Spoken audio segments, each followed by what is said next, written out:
السلام علیکم ورحمۃ اللہ وبرکاتہ۔ معزز سامعین، چوتھا سبق جو رمضان کے ذریعے مجھے اور آپ کو دیا گیا ہے وہ ہے ہمارے اعمال کی قبولیت کی فکر، یعنی وہ اعمال جو ہم نے رمضان میں کیے، وہ روزے جو ہم نے رمضان میں رکھے، جو نمازیں ہم نے پڑھی، جو تراویح ہم نے ادا کی، وہ قیام اللیل جو ہم نے کیا، وہ صدقہ و خیرات جو ہم نے ادا کیے، وہ نیکی اور خیر کے کام جو ہم نے کیا وہ ہمارے اعمال قبول ہوئے یا نہیں ہوئے؟ وہ اعتکاف جو ہم نے رمضان کے آخری عشرے میں کیا وہ قبول ہوا یا نہیں ہوا؟ اس بات کی فکر مجھے اور آپ کو کرنی ہے، کیونکہ میری ماؤں اور بہنوں، میرے اعمال قبول ہوئے یا نہیں ہوئے اس بات کی فکر ہم کو کرنا ہے، کیونکہ ہمارے صحابہ کرتے تھے۔ خود اللہ تبارک و تعالیٰ فرماتے ہیں سورہ مومنون آیت نمبر 60 میں، ان کے دل کانپ اٹھتے ہیں کہ ان کو اللہ کی طرف لوٹ کر جانا ہے۔ وہ جو اعمال کرتے ہیں، وہ جو اس دنیا میں کرتے ہیں، اس کے لیے ان کے دل کانپ اٹھتے ہیں۔ یعنی اللہ تبارک و تعالیٰ نے جب یہ آیت نازل کی تو حضرت عائشہ رضی اللہ عنہ اللہ کے نبی کریم صلی اللہ علیہ وسلم سے کہتی ہیں کہ اللہ کے نبی صلی اللہ علیہ وسلم، کیا یہ آیت شرابیوں کے بارے میں ہے کہ شراب پینے کے بعد وہ اللہ سے ڈرے گا؟ کیا یہ زنا کرنے والے کے بارے میں ہے کہ وہ زنا کرنے کے بعد اللہ سے ڈرے گا؟ کیا یہ چوری کرنے والے کے بارے میں ہے کہ وہ چوری کرنے کے بعد اللہ سے ڈرے گا؟ اللہ کے نبی صلی اللہ علیہ وسلم نے فرمایا، نہیں ہے عائشہ، نہیں، یہ گناہ کرنے والے کے بارے میں یہ آیت نہیں ہے، کہ اس میں ان لوگوں کا تذکرہ ہے جو نیک اعمال کرتے ہیں، جو نیکی، تقوی اور پرہیزگاری کو اختیار کرتے ہیں، جو نمازوں کی پابندی کرتے ہیں، جو روزہ رکھتے ہیں۔ حضرت عائشہ کہتی ہیں، اے اللہ کے نبی، روزہ رکھنے والا کیوں ڈرے گا؟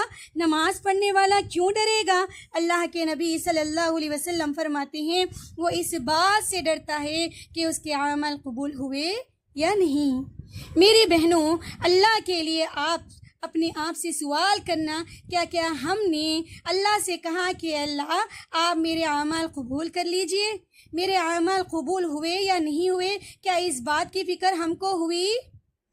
صحابہ کی زندگیوں کو اٹھاؤ اور دیکھو تو ہمیں معلوم ہوگا میری بہنوں، عبداللہ ابن مسعود رضی اللہ عنہ کون ہیں؟ عبداللہ ابن مسعود رضی اللہ عنہ وہ صحابی ہیں جنہوں نے قرآن کی 114 صورتوں میں سے 70 صورتیں اللہ کے نبی کریم صلی اللہ علیہ وسلم کے منہ سے سن کر یاد کی تھی۔ ان کی فضیلت میں اللہ کے رسول صلی اللہ علیہ وسلم فرماتے ہیں، جو عبداللہ ابن عباس رضی اللہ عنہ سے مروی ہیں، ایک مرتبہ اللہ کے رسول صلی اللہ علیہ وسلم نے ان کو مسواک توڑنے کا حکم دیا۔ جیسے وہ مسواک توڑنے کے لیے جھاڑ پر چڑھتے ہیں تو صحابہ ان کی پنڈلیاں دکھنے لگتی ہے، جو کہ بہت زیادہ دبلی پتلی کمزور تھی۔ صحابہ اس کو دیکھ کر ہنس پڑتے ہیں۔ اللہ کے رسول صلی اللہ علیہ وسلم اسی وقت فرماتے ہیں، یہ عبداللہ ابن مسعود کی جو پنڈلیاں ہیں وہ ایمان سے اتنی بھری ہوئی ہیں کہ ایک پلڑے میں عبداللہ ابن مسعود کی ایک پنڈلی کو رکھا جائے اور دوسرے پلڑے میں احد پہاڑ کو رکھا جائے تو عبداللہ ابن مسعود کی پنڈلیاں ایمان سے اتنی بھری ہوئی ہیں کہ ایک پنڈلی کی وجہ سے پنڈلی والا پلڑا اتنا بھاری ہو جائے گا کہ احد پہاڑ والا پلڑا کمزور پڑ جائے گا۔ تو دیکھیے عزیز سامعین، یہ اتنے زیادہ اللہ تبارک و تعالیٰ کے آگے اللہ کی عبادت کرنے والے تھے، اور اکثر وہ بیشتر نفل نمازوں کی بہت زیادہ پابندی کرنے والے تھے، اور نفل نمازیں پڑھنے کے بعد بہت زیادہ رویا کرتے تھے۔ لوگ ان سے سوال کرتے کہ عبداللہ ابن مسعود آپ اتنا کیوں روتے ہو؟ عبداللہ ابن مسعود اتنا پیارا جواب دیتے، اللہ اکبر، جس سے ہمارے دلوں کو آج ہلانے کی ضرورت ہے۔ کیا کہتے عبداللہ ابن مسعود؟ اللہ اگر میری 2 رکعت نماز کو بھی قبول کر لینا تو میں متقین لوگوں میں شامل ہو جاؤں گا، میں کامیاب ہو جاؤں گا۔ اللہ اکبر۔ اور ابو بکر کی باتوں کو یاد کیجئے، وہ کہتے ہیں کہ اللہ میرا حساب نہ لے، اگر میں کوئی ذرہ ہوتا تو میرا حساب نہ لیا جاتا، کاش کہ میں کوئی ذرہ یا پھر جھاڑ کا کوئی پتا ہوتا تو میرا حساب نہ لیا جاتا۔ کیسی فکر ہے ان ایمان سے بھرے رہنے والے دل، اعمال کی قبولیت کی کیسی فکر ان صحابہ کو تھی۔ پھر آج ہماری وہ فکر کہاں چلی گئی؟ ہم تو بڑے مست اور مگن کی زندگی میں ہیں کہ ہم نے تو خوب نمازیں پڑھ لی، خوب قرآن کی تلاوت کر لی، 1 ختم کیے، 2 ختم کیے، 3 ختم کیے، ہمارے اتنا عبادت کرے ہی نہیں کوئی بھی۔ اللہ ہماری نہیں تو پھر کس کی نماز عبادتوں کو قبول کرے گا؟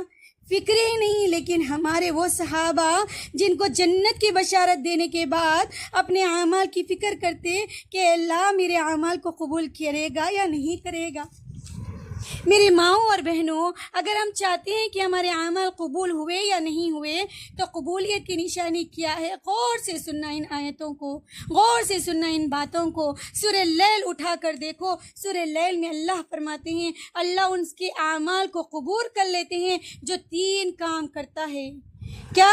جو 3 کام کرتا ہے، جو صدقہ ادا کرتا ہے، جو پرہیزگاری اختیار کرتا ہے، جو نیکی کی باتوں کو قبول کرتا ہے، تو اللہ فرماتے ہیں فَسَنُيَسِّرُهُ لِلْيُسْرَىٰ، تو اللہ اس کے اعمال قبول کرتے ہیں، اور اس اعمال کی قبولیت کی وجہ سے اللہ اس کے لیے سینکڑوں نیکیوں کے دروازے بھی کھول دیتے ہیں۔ لیکن اگر اللہ ہمارے اعمال قبول نہ کرے، رمضان میں جو ہماری نمازیں، میری نمازوں کی جو پابندی تھی، کیا وہ اپنے آپ میں غور کرنا، کیا وہ اب بھی باقی ہے؟ اگر ہے تو یقیناً اللہ نے ہمارے اعمال کو قبول کیا۔ بڑی سے بڑی نیکی جس کو کرنے میں ہمیں مشکل پیش آتی ہے، اللہ اس کو بھی ہمارے لیے آسان کر دیتا ہے۔ لیکن رمضان کے بعد نیکی کرنے کی توفیق نہیں ملی، پھر سے وہی جھوٹ بولنے والی زبان، وہی غیبتوں والا بازار، وہی حسد اور جلن والی باتیں ہمارے پاس موجود ہے، تو پھر اللہ ان آیتوں میں آگے کہتے ہیں کہ 3 عادتیں اس کے پاس آ جاتی ہے۔ جس کے اعمال قبول نہیں ہوتے وہ بخیل بن جاتا ہے، وہ اللہ کا نافرمان بن جاتا ہے، اور وہ ہر نیکی کی بات کا انکار کرتا ہے۔ اللہ فرماتے ہیں فَسَنُيَسِّرُهُ لِلْعُسْرَىٰ، اللہ اس کے لیے بڑے سے بڑے گناہ کے راستے بھی آسان کر دیتا ہے۔ عزیز سامعین، نماز چھوڑنا سب سے بڑا گناہ ہے نا۔ نماز چھوڑ کر بھی اس کو افسوس نہیں ہوتا کہ اس نے کیا کھویا ہے۔ لہٰذا اپنے اعمال کی فکر کیجئے، دعا کریے اللہ ہمارے اعمال قبول کر لیں۔ اس کے بعد 5ویں چیز کہہ کر میں اپنی بات ختم کروں گی۔ 5ویں چیز نیکیوں کی حفاظت کی، ہم کو اللہ سے دعائیں کرنا ہے۔ جو بھی ہم نے کیا، اللہ ہمارے ان اعمال کی حفاظت کریں۔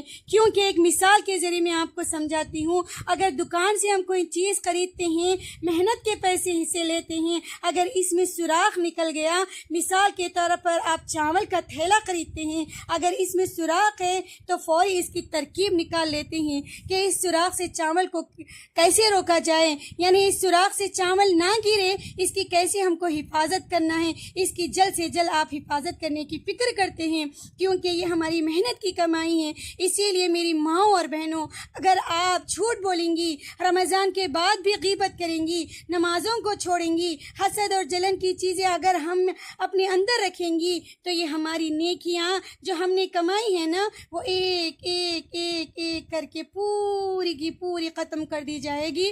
اور یاد رکھنا میری بہنوں، صحیح مسلم کی حدیث ہے، رسول صلی اللہ علیہ وسلم فرماتے ہیں، میں ان لوگوں کو جانتا ہوں جو تہامہ کے پہاڑ کی طرح نیکیاں لے کر آئیں گے، لیکن کل قیامت کے دن اللہ ان کی نیکیوں کو دھول اور ذرات کی طرح ہوا میں اڑا دے گا، وہ نیکیاں ان کے کام نہیں آئیں گی۔ صحابہ سن کر بڑے پریشان ہو گئے، اے اللہ کے نبی صلی اللہ علیہ وسلم، وہ کون ہیں، وہ کون لوگ ہیں، ان کی صفات بتائیے، ان کی نشانیاں بتائیے، کون ہے، تاکہ ہم اپنے آپ کو بچا لیں۔ اللہ کے نبی صلی اللہ علیہ وسلم فرماتے ہیں، وہ تمہارے بھائی ہیں جو راتوں کو اٹھ کر اللہ کی عبادت کرتے ہیں، لیکن جب وہ اپنے آپ کو اکیلے میں پاتے ہیں گناہوں کو کر بیٹھتے ہیں۔ اللہ اکبر! اکیلے اور تنہائی میں اگر ہم گناہ کریں گے تو یاد رکھنا کہ آپ لوگوں کی نگاہ سے تو بچ سکتے ہیں، لیکن خالق کائنات کی نگاہ سے نہیں بچ سکتے، پھر ہم جنت میں کیسے جائیں گے؟ اسی لیے اللہ کے لیے اپنے آپ کا محاسبہ کیجئے، اپنا جائزہ لیجئے، میرا حال کیا ہے، خود اپنے آپ سے سوال کیجئے۔ عزیز سامعین، رمضان ختم ہو گیا، نیکی کے موقع ختم نہیں ہوئے۔ رمضان ختم ہو گیا، نمازیں ختم نہیں ہوئی۔ رمضان ختم ہو گیا میری بہنوں، نیکی اور خیر کے کام ختم نہیں ہوئے۔ رمضان ختم ہو گیا، وضو کرنے پر جو ہمارے درجات بلند ہوتے وہ ختم نہیں ہوئے۔ رمضان ختم ہو گیا، یہ قرآن میری اور آپ کی زندگی سے نہیں چلا گیا۔ رمضان ختم ہو گیا میری بہنوں، لیکن اس قرآن سے ہدایت اب بھی باقی ہے۔ میری بہنوں، رمضان ختم ہو گیا، لیکن وہ روزے جو رمضان میں ہم رکھتے تھے، نفل روزوں کی فضیلتیں اب بھی باقی ہیں، اب بھی ختم نہیں ہوئی۔ شوال کے روزوں کی الگ فضیلتیں، ذی الحجہ کے روزوں کی الگ فضیلتیں۔ یوم عرفہ کا روزہ آپ کو معلوم ہونا چاہیے میری بہنوں، یوم عرفہ کا روزہ جس سے 2 سال کے گناہ معاف ہو جاتے ہیں۔ ایام 20 اور پیر اور جمعرات کی روزوں کی الگ الگ فضیلتیں اب بھی باقی ہے، ختم نہیں ہوئی۔ میری ماؤں اور بہنوں، رمضان ختم ہوا لیکن رب کو راضی کرنے کے راستے ختم نہیں ہوئے۔ رمضان ختم ہو گیا، جنت میں جانے کے مواقع ختم نہیں ہوئے۔ رمضان ختم ہوا، جہنم سے بچنے کی چیزیں ختم نہیں ہوئی۔ رمضان ختم ہوا، توبہ کے دروازے اب بھی ختم نہیں ہوئے۔ اللہ کے لیے میری ماؤں اور بہنوں، اپنے آپ کو اسلام میں پورے کے پورے داخل کر لو، اللہ کی مکمل طور پر فرمانبرداری کرنے والے بن جاؤ۔ رمضان جو میری اور آپ کی زندگی میں آیا تھا، ہمیں ایسے کئی درس دینے کے لیے آیا تھا عزیز سامعین، جس کے مختصر سے 5 درس میں نے آپ کے سامنے رکھے۔ آخر میں ایک شعر کے ذریعے اپنی بات کو ختم کروں گی۔